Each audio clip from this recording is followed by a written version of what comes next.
Max Verstappen topped FP1 at Spa, but here's the twist. The long run data says he might not even be the quickest car out there. Stick with me and I'll show you exactly who's bluffing. Let's start with the headline everyone saw. Verstappen led the FP1 timesheet at Spa with a 1:47.0, and behind him it was ridiculously tight. The two Ferraris of Lewis Hamilton and Charles Leclerc within about 2/10. Verstappen himself admitted it was a good day, but was wary of the gap to his rivals, and that's the clue. This is a low fuel glory lap. The real question is what these cars do when the tanks are full, and this is where it flips completely. Look at the fuel corrected long runs. On the soft, Lando Norris was in a league of his own, over 2 seconds clear of the next man.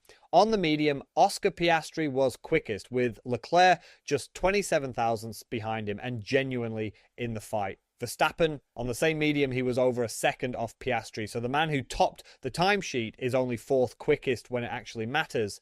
McLaren's race pace here is the story nobody's talking about. It gets worse for Red Bull when you look at how the tyres hold up. On the medium, Kimi Antonelli barely dropped off, losing just over a tenth a lap and around 7/10 across the whole stint. Verstappen was shedding nearly 3/10 a lap on the same rubber, bleeding 2 full seconds over a run. So his long run flatters him early and then falls away. Antonelli, by contrast, looks after his tyres beautifully, and that's exactly the trait that wins races at Spa. Now the head-to-heads, because same car means no excuses. At Ferrari, it's a dead heat. Hamilton just 62 thousandths up on Leclerc, and Hamilton reckons they'll find a fix for their early Friday struggles. At Mercedes, Antonelli was over 3/10 clear of George Russell, which fits that story about where Russell is losing time. Piastri had 4/10 on Norris on one lap, even though Norris owned the long run. And spare a thought for Carlos Sainz, a full second and a half slower than Alex Albon when he's normally the quicker Williams. That's a big reversal. One more to watch.